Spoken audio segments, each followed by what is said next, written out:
23은 그리스도는 어떻게 선지자의 직분을 행하십니까? 답.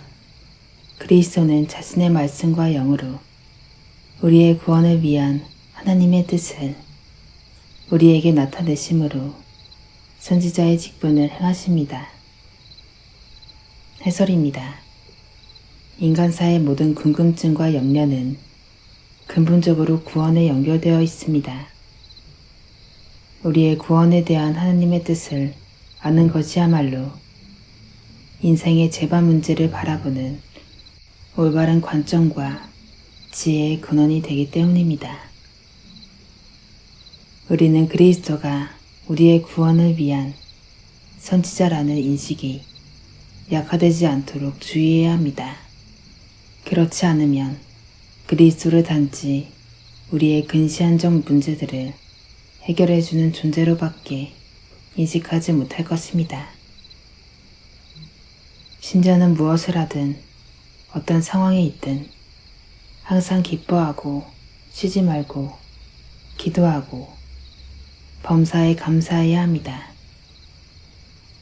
이것이 그리스도 예수 안에서 우리를 향하신 하나님의 뜻입니다. 그런데 그런 삶을 살려면 구원을 위한 하나님의 뜻을 깊이 이해해야 합니다.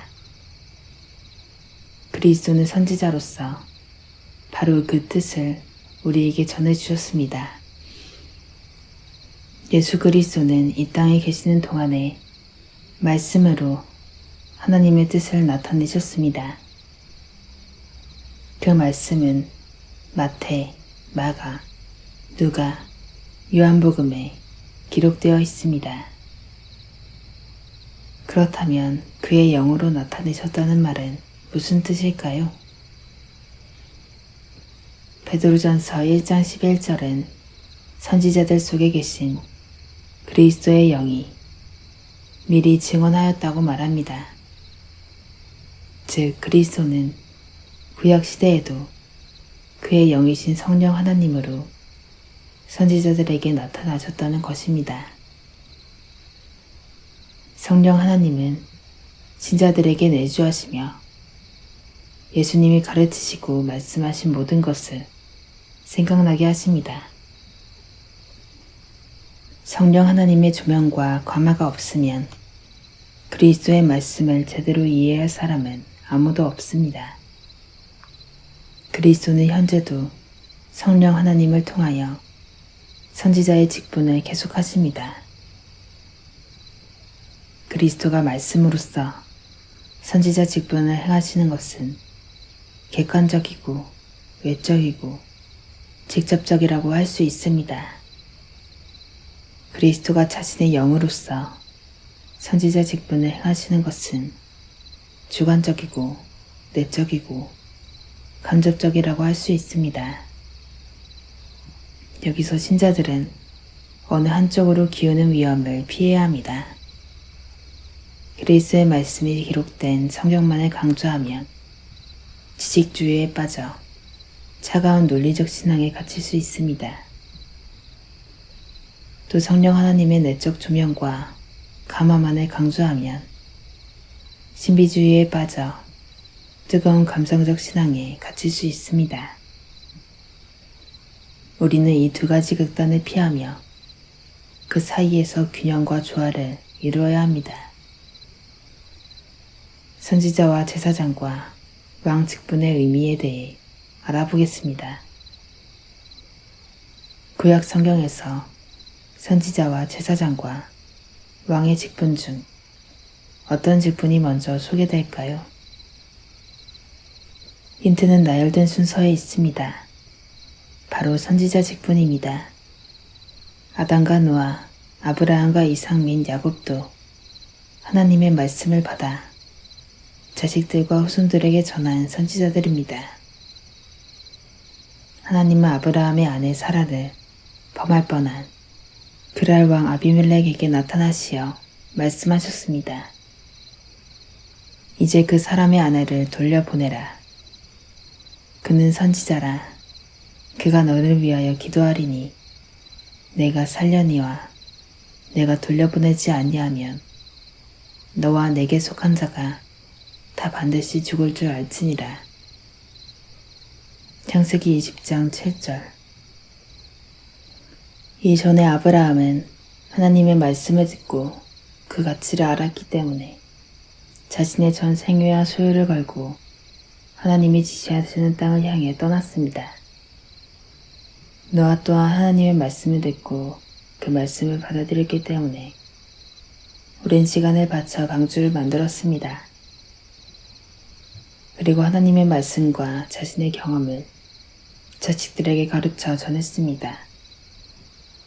모세는 자기 가족과 가문의 범주를 넘어서 이스라엘 백성 전체에게 하나님의 말씀을 전할 선지자였습니다.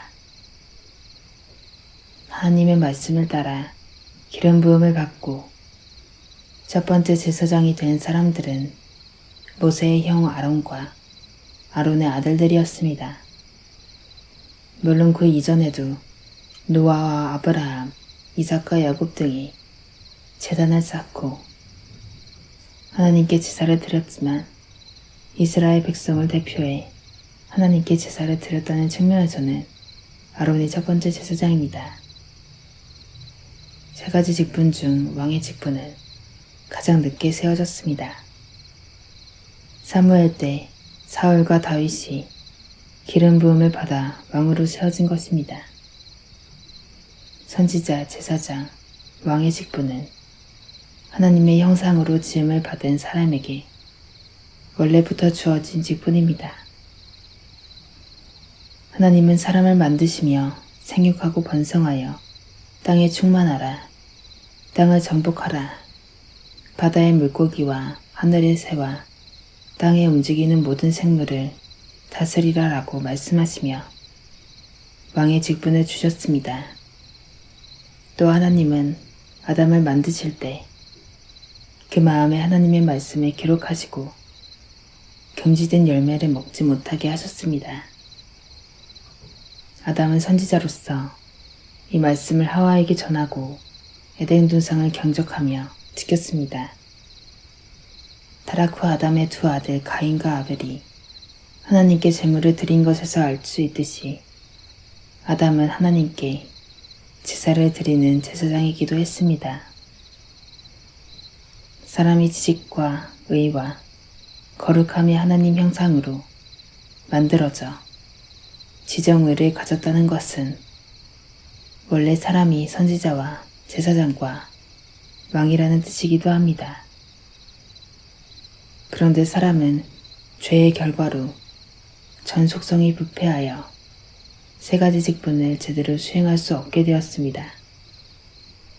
이에 그리스도가 삼중직을 수행하시어 사람의 세 가지 직분을 회복하셨습니다. 그리스도는 선지자 직분을 수행하심으로써 사람들에게 말씀하시는 하나님을 대표하시고 제사장 직분을 수행하심으로써 하나님께 제사드리며 긍휼을 구하는 인간을 대표하시고 왕 직분을 수행하심으로써 땅에 충만하여 정복하고 모든 것을 다스리는 사람의 통치권을 회복하십니다. 그래서 그리스도의 삼중직 수행은 우리의 구원을 위한 필수적인 사역입니다. 그리스도의 삼중직을 이해하는 신자는 자신이 서 있는 가정이나 교회나 회사나 동호회 등에서 그리스도의 본을 따라 겸손하게 세 가지 직분을 수행하려고 노력해야 합니다. 세 직분 중 어느 한 직분만을 강조하면 다른 두 직분의 중요성과 역할은 그만큼 감소합니다. 선지자직을 강조하는 교회는 설교와 성경 공부를 중시하고 옳고 그름의 분별력이 약해져 값싼 은혜가 되고 신비주의로 치우칠 수 있습니다. 왕직을 강조하면 교역자와 직분자의 권위가 견고하게 설 수 있지만 권위주의와 일방통행식 교회 운영의 위험에 빠지기 쉽고 신자들이 그리스도와 함께 온 세상을 다스리는 천국에만 마음을 빼앗길 수 있습니다.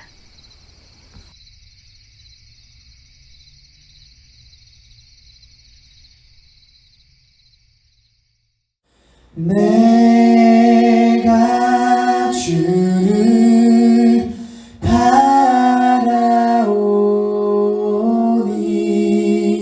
성실과 정직으로 나를 보호하소서.